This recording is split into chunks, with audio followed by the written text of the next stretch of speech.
I used to think of myself as a pretty average guy. My name is Daniel Miller, I'm 28, and until last year I worked at a mid-sized marketing firm in Chicago. It wasn't glamorous, but it paid the bills and gave me the structure I thought I needed. Every day was the same: commute, coffee, spreadsheets, meetings, deadlines, then back home to my quiet apartment where Netflix filled the silence. I didn't hate it, but I can't say I loved it either. If you'd asked me back then whether one single night could flip my life upside down, I would have laughed. Change, in my mind, came slow and steady.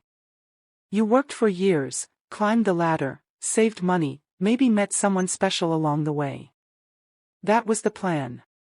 But that night, the night my boss asked me to stay late, was the first domino in a chain of events that would tear through my carefully constructed life. Her name was Rebecca Hayes. She wasn't the stereotypical boss you see in movies. She wasn't cold or unapproachable, though she demanded results and had little patience for laziness.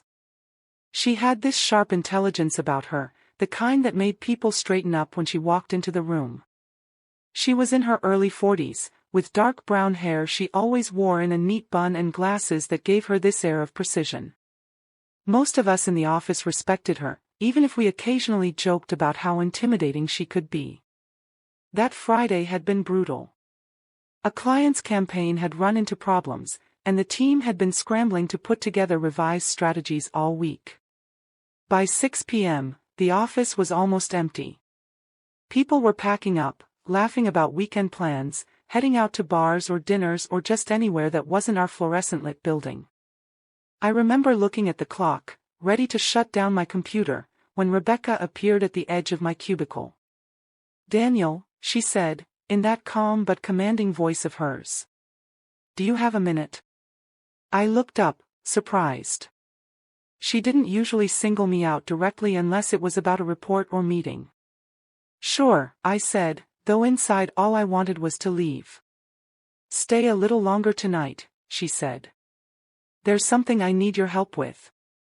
I hesitated. I wasn't the type to say no to my boss, especially not Rebecca. She noticed my pause, and something flickered in her expression, something almost unreadable. "It's important," she added. So, I nodded. Of course. The office grew eerily quiet after everyone else left. The hum of the HVAC system filled the empty spaces, and the glow from the city outside our windows looked harsher without the usual chatter of coworkers. Rebecca had retreated to her office, and after about 15 minutes, she called me in. When I stepped inside, she had spread a series of folders across her desk. At first, I thought it was just more work, client data, campaign projections, the usual. But when I looked closer, I noticed something strange. These weren't marketing reports. They were financial records.